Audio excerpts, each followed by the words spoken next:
I knew something was wrong the moment she stood up from the table, glass in hand. Her eyes fixed on me like she was about to announce a verdict. The restaurant fell into a hush, forks pausing mid-air, conversations breaking off. She wanted the attention. No, she planned it. My wife, Claire, wasn't impulsive.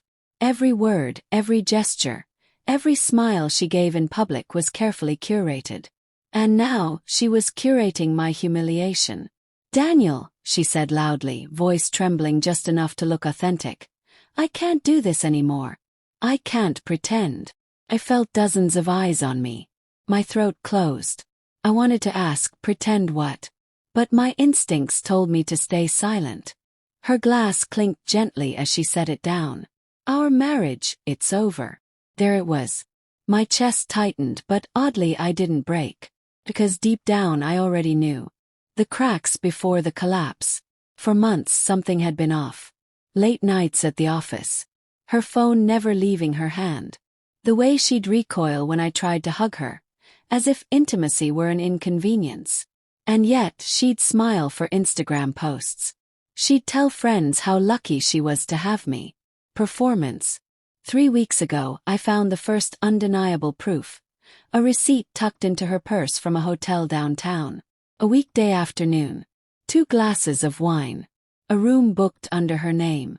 I didn't confront her then. Instead I watched, studied. Every lie she told was another thread unraveling from the fabric of us. And now, here she was, staging the grand finale. Public execution. Claire's eyes shone with fake sorrow as she continued, projecting her voice so the entire restaurant could hear. "I deserve to be happy. We both do. And this marriage is suffocating me." Gasps whispered through the crowd. A woman at the next table gave me a pitying look. I swallowed hard. My hands itched to slam the table, to scream, to demand why she chose to assassinate our marriage in front of strangers instead of in private. But then, something shifted in me. If she wanted a scene, I'd give her one she'd never forget. I stood slowly, letting the chair scrape back. I smiled, broadly, sincerely, as though she had just announced a promotion. "Everyone," I said, raising my glass. "A toast. Claire. To her honesty. To her freedom." Confusion rippled through the room. Claire's face paled. This wasn't the reaction she expected. "You heard her," I continued, my voice steady. "Our marriage is over. And I couldn't be happier for her." The performance turns. She blinked rapidly, her composure cracking. "Daniel, this isn't funny." "I'm not laughing," I said, locking eyes with her. "I'm celebrating. You've finally admitted what you've been hiding. That takes courage." A murmur spread across the restaurant. Some people even lifted their glasses awkwardly, not knowing what else to do. Claire's lips trembled. I don't know what you're talking about." "Oh, come on." I pulled my phone from my pocket, swiping to the folder I'd created. Photos of her walking into that hotel. Her lover's hand on the small of her back. The 2 of them kissing outside before she slipped inside with him. I placed the phone face up on the table. Gasps echoed around us. Claire froze, her mouth opening but no sound coming out. "Here's the thing," I said softly, leaning close enough for only her to hear, though I knew the room was watching every twitch of our faces. "You wanted to humiliate me. But all you've done is expose yourself." Flashback. When I knew. The first time suspicion poisoned my gut was 6 months ago. She came home smelling like cologne I didn't own. When I asked, she brushed it off. Someone at work hugged me goodbye. But hugs don't leave lipstick smudges on collars. Pain back then was raw, jagged. I'd lie awake staring at the ceiling, wondering what I'd done wrong. Was I not enough? Did I bore her? I cooked dinners, planned weekend trips, tried to bridge the growing gap. But betrayal doesn't shrink when you feed it kindness. Grows hungrier. Back to the restaurant. Claire's facade shattered. Her hand trembled as she reached for the glass again. "You don't understand." "I understand perfectly," I cut in, voice still calm. "You wanted me to break down. Beg. to give you the stage so you could look like the victim. But Claire, the spotlight doesn't always flatter.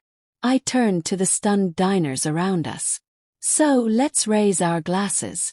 Not to the end of a marriage, but to new beginnings. To lessons learned. To the truth. A few awkward chuckles bubbled up. Some people actually clinked glasses.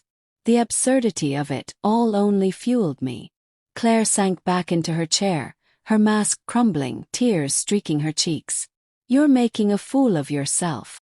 No, I said gently. I'm making a fool of the lies. The walkout. I set my glass down, placed $100 bill on the table, and straightened my jacket. Then I looked at her one last time. The woman I'd once built my future around. The woman who'd chosen deceit over devotion. Enjoy your freedom, Claire. I already am. And with that I walked out. The restaurant erupted into whispers, the clinking of glasses, the shuffling of chairs. Behind me I could hear her sobbing, but I didn't turn back. Not once. Aftermath. The days that followed were strange. I expected devastation, the kind that crushes you beneath its weight. Instead I felt lighter.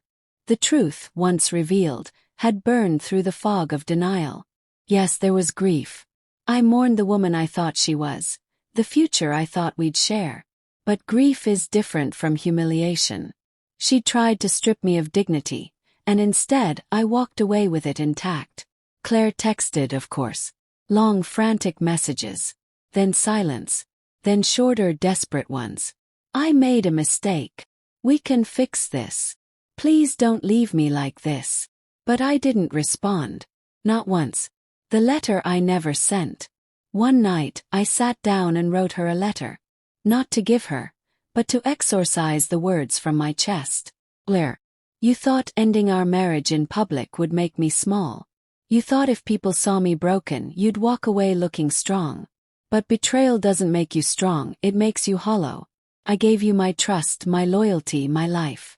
You gave me lies. And yet I'm not angry anymore. Because anger ties me to you, and I don't want that. What I want is freedom. And freedom isn't found in vengeance. It's found in letting go. So I let go. I folded the letter and tucked it into a drawer, unread by anyone but me. Moving forward. Months passed. Divorce papers were signed. Assets divided. The house sold. I started running in the mornings again, the way I used to before life got complicated. I reconnected with old friends I'd neglected during the marriage. I rediscovered hobbies, photography, hiking, cooking meals for myself without worrying whether she'd roll her eyes at the lack of presentation. And one evening, as I watched the sunset paint the sky over the river, I realized something profound. The worst thing she'd ever done to me had set me free. Final reflection. Claire staged a breakup to humiliate me, but all she did was expose her own betrayal. She wanted tears, begging, maybe even rage.